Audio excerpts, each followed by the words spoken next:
Saudações alvinegras! Este é o podcast Irmandade Corintiana número 211, o famoso 211. O meu nome é Guilherme e eu estou aqui com os meus amigos Gibson e Ícaro. Como vocês estão? A cabeça muito quente ainda? Pô, bicho, eu tô puto com esse time que não joga sem vontade, né, cara? Mas eu já desisti, cara, porque não tem mais o que fazer com esse time, cara. É um semestre a gente falando a mesma coisa sobre o time, né, cara? Então... O famoso aceita que dói menos, né? Já tô na era do... Você tem aquelas fases do luto, eu tô na aceitação já.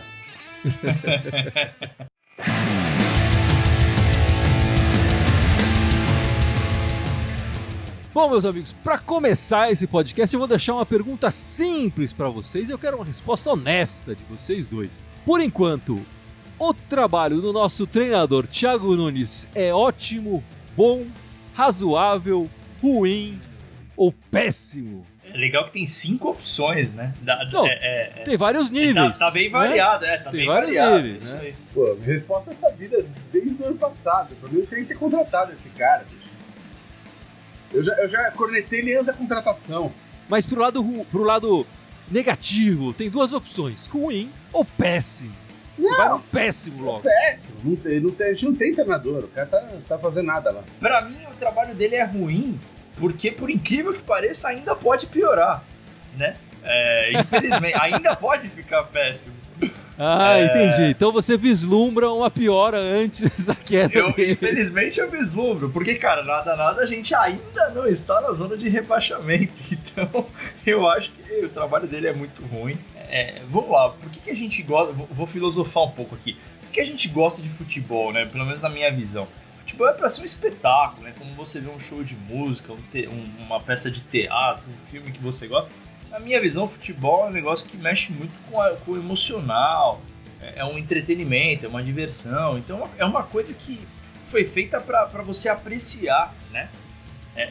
Fiz essa introdução porque, para mim, o que é muito triste de ver o Corinthians hoje, tanto o trabalho do Thiago Nunes como o elenco jogando e tal, é que ele não oferece de forma nenhuma entretenimento. Nenhuma. Historicamente falando, ou o Corinthians teve times, sei lá, com talento, obviamente, que foram campeões, ou os que às vezes não tinham talento, mas que eram bem-sucedidos, eram times que mostravam dedicação em campo, que não deixa de ser um espetáculo. Você via a maneira dos caras se dedicarem ali e tal, em campo e tal, era muito bonito ver isso, né?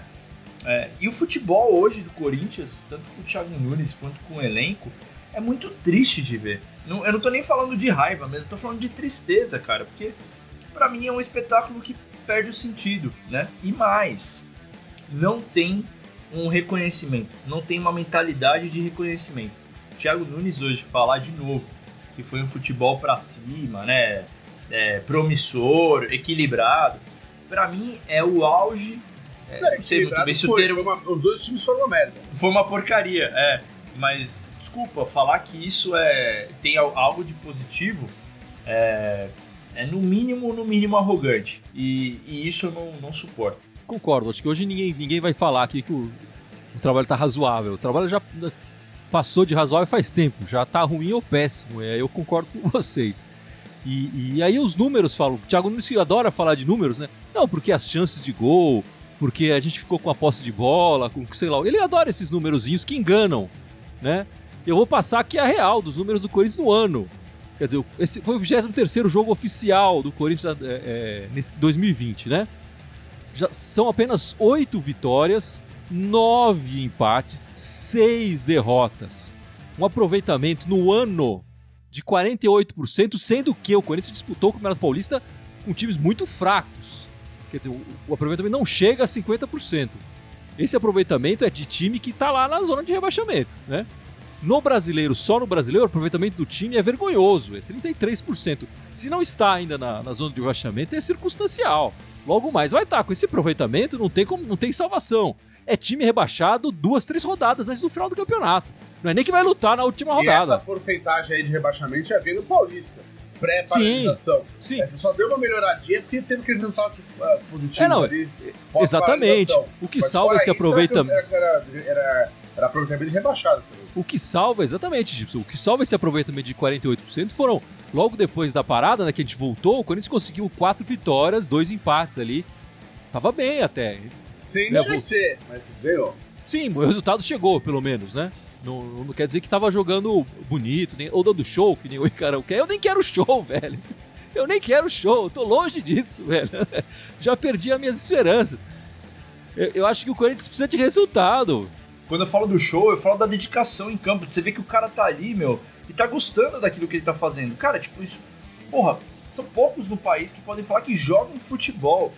E jogam futebol com a camisa do Corinthians, cara. Tipo, falta esse prazer, parece, sabe? Tipo, meu, caramba, eu tô jogando pelo Corinthians, sabe? Tipo... Me permita discordar de você, mas pra mim futebol não é espetáculo. O jogo de futebol é guerra, saca? Às vezes ganha quem quer mais e não quem joga melhor, né? Eu cansei de ver time do Corinthians ruim ganhar de time adversário bom pra caramba porque quis mais, porque jogou com vontade, né? O que irrita nesse time é a apatia do time, né? E não é só agora, enfim, né? Vem de um bom tempo já isso, né? O Thiago Nunes é incapaz de motivar esse time, cara. Então, assim, óbvio que espera o treinador, no mínimo, algumas jogadas ensaiadas, o cara tem variação tática, o que ele não tem, joga sempre o mesmo esquema, ele substitui um meia por meia, um atacante por um atacante. Ele não muda o esquema de jogo dele, ele sempre joga igual, né? Ele muda ali uma peça ou outra, porque fala, nesse jogo talvez esse cara jogue melhor, mas é o mesmo esquema de jogo sempre. O cara não tem nada, o trabalho dele é zero no time. Né? Ele não consegue fazer o time jogar com vontade. Né? E é o mínimo que eu espero, cara. Então, o problema vai além do Thiago Nunes, da filosofia de jogo dele, do jogo moderno, entre aspas, dele. Vai muito além disso. E eu queria pegar esse comentário do Beto Alves, que comentou aqui, fora Cid Bola. E queria entrar logo no assunto, quer dizer, o Sid Clay e o Avelar, essa dupla pelo lado esquerdo que tá dando muito mole ali pra nossa zaga, né? É o terceiro jogo seguido que tomamos gol em cima dessa dupla. O Carlos, que vinha jogando ali, parecia muito mais dar conta do recado do que o Sid Clay com muito mais anos de experiência. E o Avelar também tá dando as suas pichotadas, né? Eu acho que essa dupla ali não tá rolando. O Corinthians precisa ir atrás de um zagueiro, né? Essa semana foi falado muito no nome de um zagueiro do Inter, que tá meio encostado lá. Mas o Corinthians precisa de um zagueiro, quer dizer, tem o Gil e o Avelar, tem o Bruno Mendes, que se não consegue roubar a posição do Avelar jogando a bolinha que o Avelar tá jogando, eu acho estranho também. E o treinador não coloca o Piton pra jogar também, que me parece ser mais interessante do que o Sid Clay, né? Não, eu ia falar que a gente mencionou na live pós-jogo do absurdo que foi a venda do Carlos Augusto mediante essa situação que a gente está vivendo. Eu quero relembrar aqui durante a pandemia, né, no final ali da quarentena, do isolamento, que o Corinthians vendeu o Pedro Henrique, né? Que era um cara que estava jogando muito bem ao longo do ano também. Sim. Então, assim, na minha cabeça, eu não consigo entender que planejamento é esse da diretoria. Ah, mas é uma venda boa. Mas que venda boa se você não tem uma reposição, não é nem a altura, não é isso, mas hoje o Corinthians está com 3 zagueiros. O Gil tava com Covid, acho que não lembro que jogo que foi que ele tava com Covid. Foi o Bruno Mendes e o Danilo Avelar, ele não tinha zagueiro de banco. Então, assim, a gente não tá nem só falando de qualidade, a gente tá falando de quantidade, né? E aí, de 3 laterais esquerdos que a gente tinha, né? Carlos Augusto, Sid Clay e Piton, hoje você tem, na minha visão, 1,5, né? Que o Piton pra mim é lateral e o Sid Clay, enfim... O meio é a barriga do Sid Clay, o meio... Exatamente. Então, assim, pra mim é claramente um problema de planejamento. Fica falando aí de analisar jogadores, de sub-23, de empréstimo e tal. E o Marlon, que teve uma época aí que até mostrou as caras no Corinthians e tá emprestado, acho que pro Cruzeiro, se eu não me engano. Por que não traz o Marlon de volta? Por que não traz a galera da base, da Delamore, sei lá, Caetano? Não sei. Pensa em soluções, cara. Mas vai ficar com 3 zagueiros no elenco inteiro. Cara, essas vendas, elas são um sintoma do desespero financeiro do clube. Eu acho que essas vendas não tem nada de racional nelas, não tem nada de escolha. Eles não fizeram essa venda do Carlos agora porque é uma boa venda, porque pode ser que no futuro o Corinthians ganhe dinheiro com isso. Eles fizeram essa venda porque o clube tá com um salário atrasado com déficit há anos, dívida do clube explodindo, né? E que é uma coisa que independe dessa história de naming rights, a história de naming rights é pra pagar a arena, né? O clube tá agindo no desespero. Essas vendas evidenciam o desespero da administração do clube. Tá precisando levantar dinheiro. Pinta uma proposta de um time da Série B, que tudo bem, tu fala, esse time da Série B da Itália é o novo time do Berlusconi, tem dinheiro pra caralho. Mas o que interessa nessa história não é a Série B da Itália, o que interessa nessa história é o dinheiro, né? Podia ser um traficante colombiano, já que fala assim, eu dou não sei quanto, leva. Deu dinheiro, leva, velho, né? O Corinthians tá precisando de dinheiro, porque você vai vender os caras, e vende sem planejamento, que não tem planejamento quando você tá no desespero, né? O cara vem e fala, beleza, tem ali o Sid Clay e o Pitou, deixa os dois ali, manda o cara embora, manda o cara era o titular, embora. Né? Sim, o Pedro Henrique também era titular. Sim, manda o Pedro Henrique, veio o Pedro Henrique também, porque tá precisando é tudo dinheiro, cara. O time tá desesperado por causa do dinheiro. Então, quando alguém comentou ali que se a culpa era do só do Thiago Nunes, eu falei, cara, a diretoria, né, tem feito uma péssima administração nos últimos anos, né, e uma coisa que eu acho mais grave ainda, que o próprio Thiago Nunes, sem querer, ele na paralisação denunciou isso, fez um comentário sobre isso, foi que sucatearam o Cifute.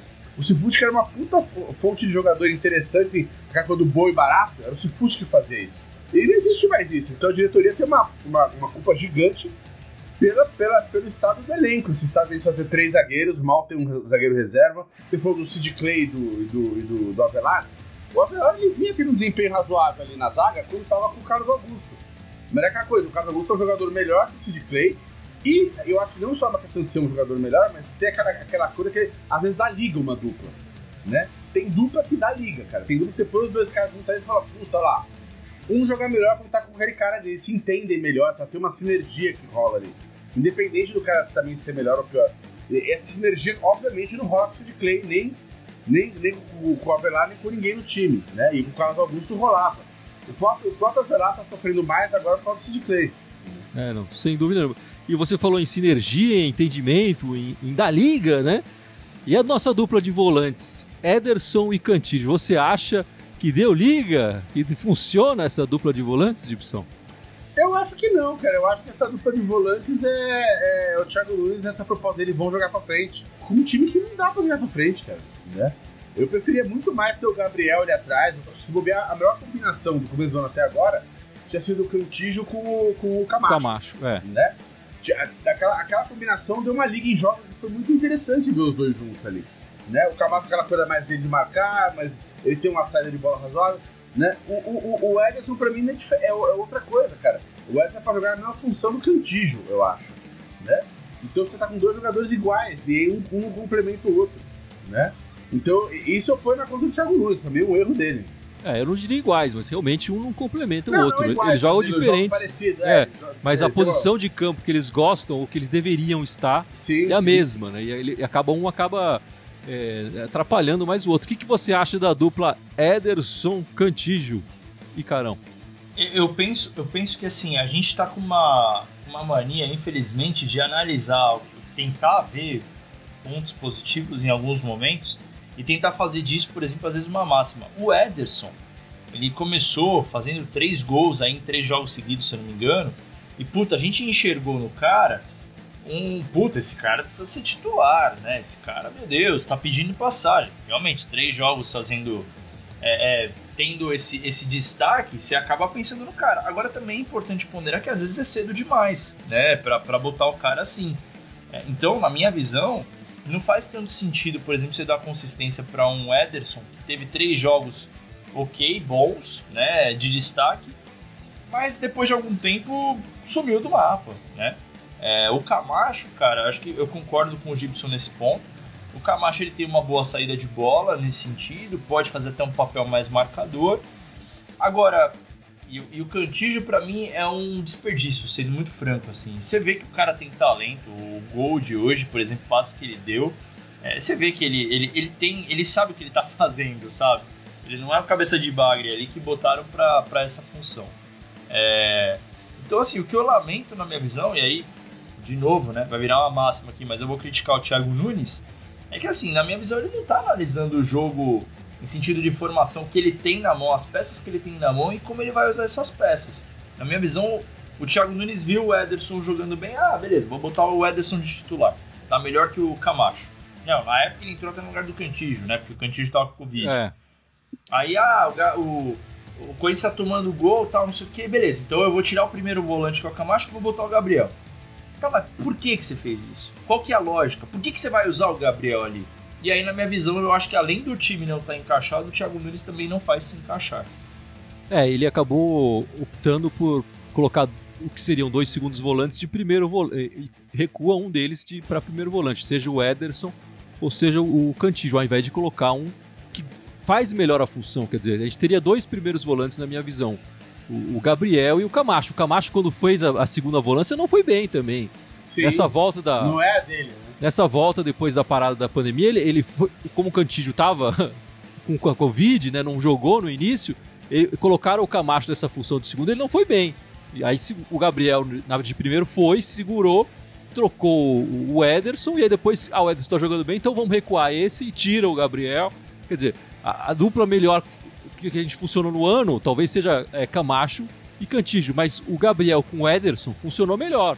O Gabriel com o Cantillo funcionou melhor do que a gente está vendo de Ederson e Cantillo. Então, para mim tá errado continuar escalando esses 2 volantes juntos, né?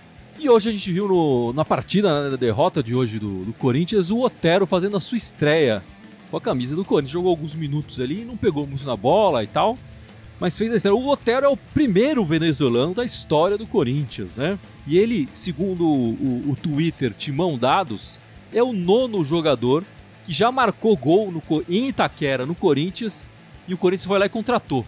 Vocês lembram dos outros 8 jogadores? Giovanni Augusto. Esse tava fácil, né? É o que eu lembrava mais. Ih, rapaz. Eu lembro do Giovanni Augusto porque foi o primeiro gol da Arena, né? O Gibson tem que lembrar de um outro que a gente tava no estádio, inclusive, quando ele fez o gol. Puta, é verdade. Caralho, agora você falou, peraí. E o Guilherme? Guilherme, o Corinthians, o Marlone. Você falou, deu... Não, foi o... Marlone, não. Ai, meu Deus. Vocês estão muito ruins, não conseguiram nem citar o Ederson, que tá no elenco atual. O Ederson já fez gol no Corinthians? Já fez gol no Corinthians, com a camisa do Cruzeiro.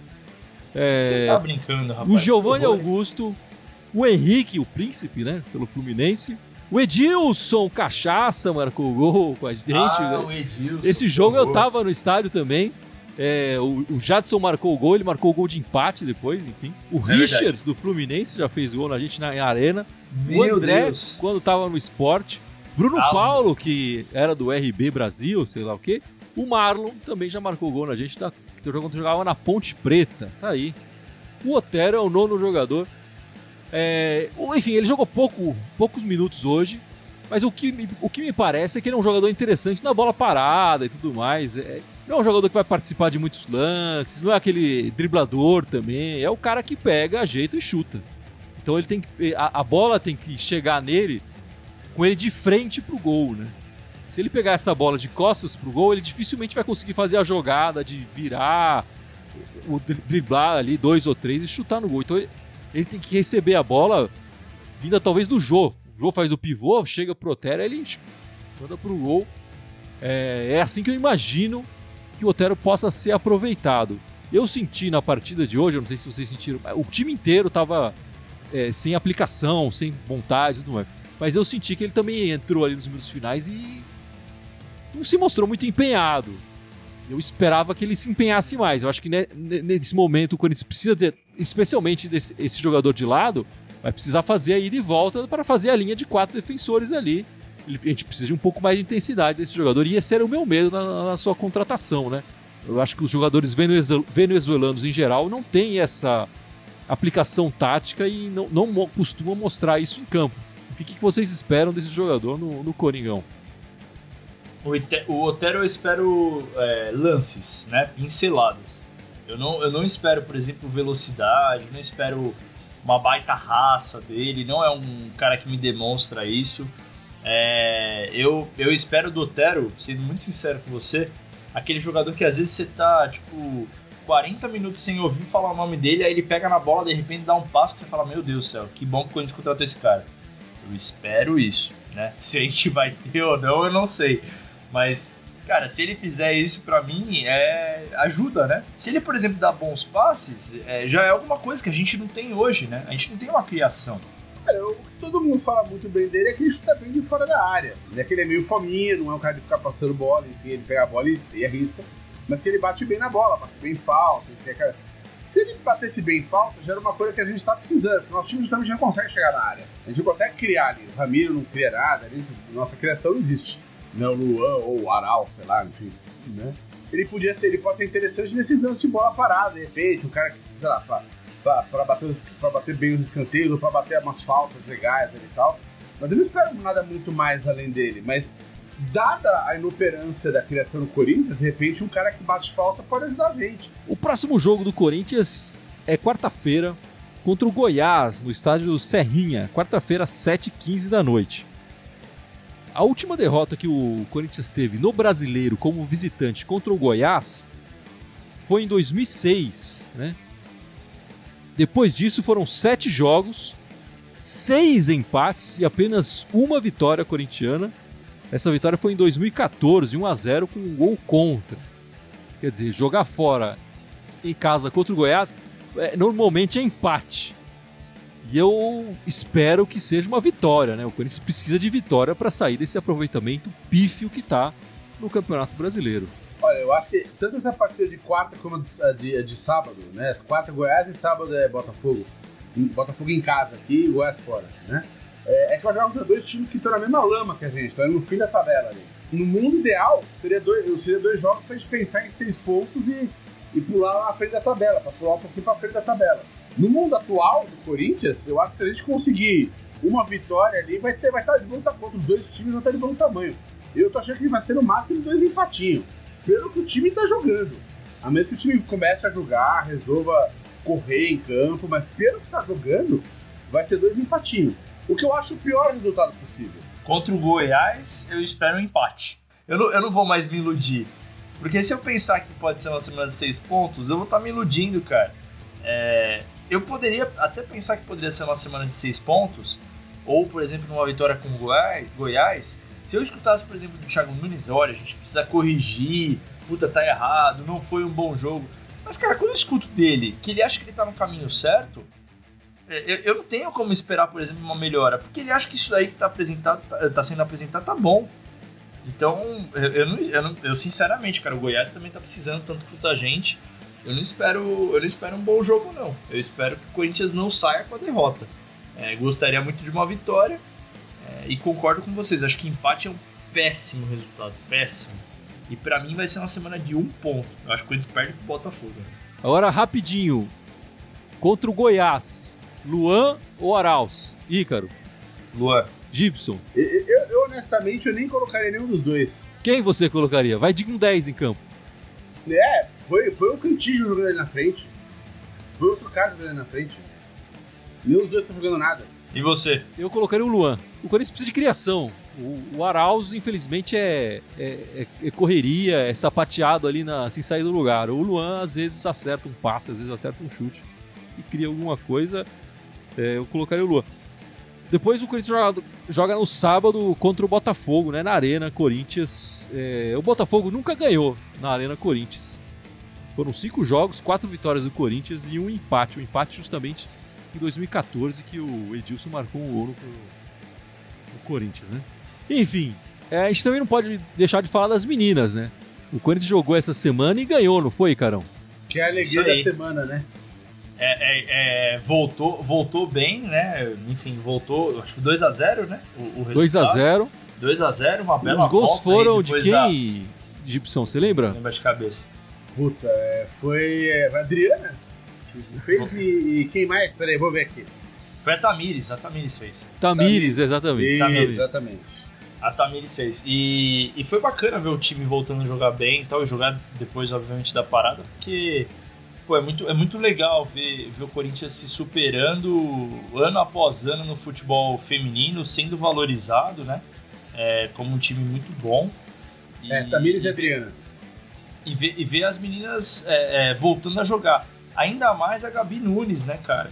Gabi Nunes estava parada, que a Gabi se machucou várias vezes no joelho dela e tal, e pô, ver a Gabi podendo voltar a jogar, enfim, fazendo o que ela gosta de fato e pela camisa do Timão é muito bonito também. O futebol do Corinthians feminino é o que nos dá alegria nesse momento, né? Alguns momentos, né? E elas vão jogar de novo agora na segunda-feira, né, Gibson? Segunda-feira, 7h contra o Flamengo. Pelo Brasileiro. Transmissão pelo Twitter do Campeonato Brasileiro Feminino. E é uma coisa importante falar também que esse jogo quarta-feira contra a Ferroviária estava invicta. Sim, estava invicta.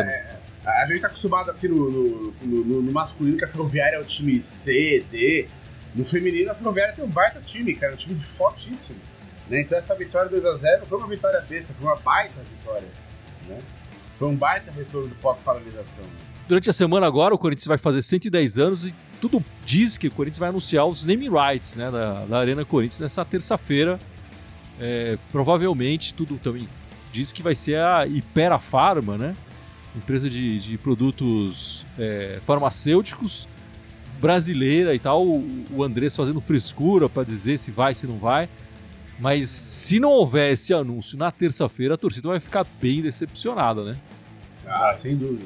Não, cara, eu acho assim, se ele não falar do naming rights na terça-feira, vai ser um tiro no pé tão grande, porque ele tá enchendo o saco, ele tá fazendo pegadinha, ele tá até demorando, se eu não me engano, pra lançar a candidatura do Duílio por conta dessa história aí. Então, meu, se esse cara não vier com naming rights agora, meu Deus do céu. Assim, os boatos, todos os boatos que aconteceram nesses anos todos, esse é o momento que a gente tá mais próximo, né? E como você falou, como ele tá todo pimpão, todo fazendo brincadeira e tal, se ele não anunciar isso na terça-feira, a revolta vai ser grande, né? Vai. E com razão, né? Com razão. Eu vou ser um dos que vai ficar bem revoltado. E aí vamos aguardar para saber os valores exatos, quer dizer, todo mundo tá falando que vai ser 350 mil por 20 anos, mas a gente tem que aguardar para ver exatamente... 350 milhões. Milhões, desculpa. Mil, calma aí, pô, mil. Desculpa, erro meu. Mil é por semestre. Mas como eu falei, vamos esperar, porque pode ser menos. De repente é só 1.000. Enfim. Aí 20... o Andrés morre, velho. Aí mata o cara, velho. Do jeito que tá com essa história do BMG aí de patrocínio, eu li que tem até conselheiro meio com medo, né? Vamos esperar sair o contrato mesmo, vamos ver o contrato. Não, vai ser difícil mesmo. Se ele não anunciar e não for um valor bacana aí, e se não deixar claro, né, como que vai ser esse contrato, a coisa vai ficar ruim para ele lá. E digo mais, quer dizer, eu acho que o desempenho em campo também prejudica bastante a chapa, né? Se o desempenho tivesse um pouquinho melhor, esse anúncio ia ser mais festejado.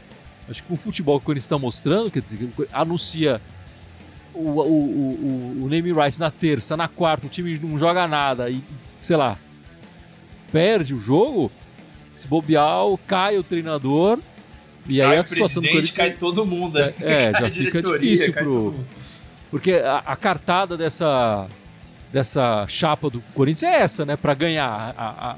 A oposição tá ganhando corpo, tá se movimentando. E o discurso do Andrés era esse, que eu vou voltar para botar ordem nessas coisas das finanças do estádio, equalizar essa coisa com o BNDES. Porque na cabeça dele, do BNDES tá resolvido a questão lá dos títulos imobiliários. Como é que é o nome lá do CID. O CID, exatamente. Agora, tem a questão da Caixa, que está pendente, é a questão do naming rights, então, que são duas coisas bizarramente interligadas. Então ele veio para resolver isso, né? Tem que renegociar a dívida com a Caixa.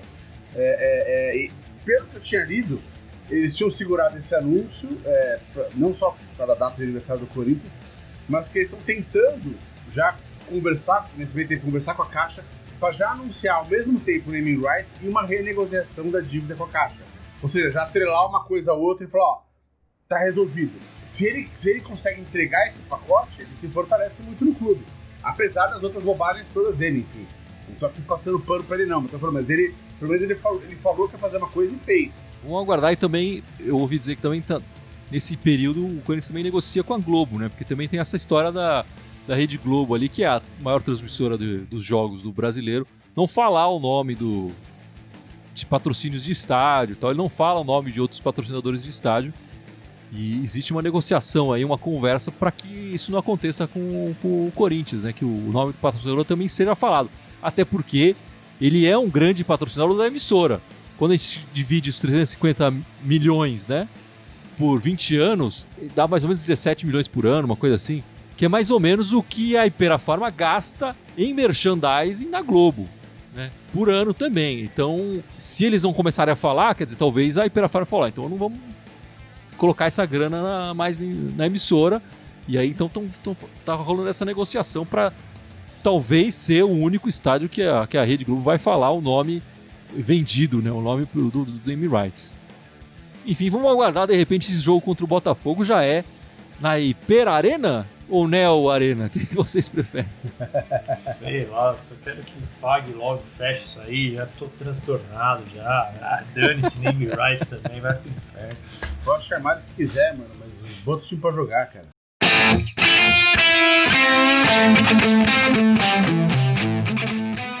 Bom, meus amigos, vamos encerrando este podcast 211. Mas não sem antes o Gibson lembrar as nossas redes sociais, Gibson. Lembra a galera vamos aí? Lá, estamos aqui ao vivo no YouTube e no Facebook. Temos também o Instagram, Twitter, SoundCloud, Spotify, iTunes, Deezer e agora tem o Telegram. Todos eles irem mandarem com Tiana com TH, pelo amor de Deus, não escrevam errado. Só no Twitter querem mandar timão, enquanto o tio Andrés encher nosso saco. É isso aí, meus amigos. E a gente espera que o Corinthians consiga pontos, né? Precisa somar pontos. Eu não quero nem ver futebol bonito, eu quero ponto, cara. Eu quero ver ponto. Engraçado, tio Maio, que a gente falava, semana de 6 pontos. Não, eu só quero ver ponto, não importa. Eu quero ver ponto. É isso aí, meus amigos. Vamos encerrando esse podcast. Vai, Corinthians! Vai, Corinthians. Falou, galera.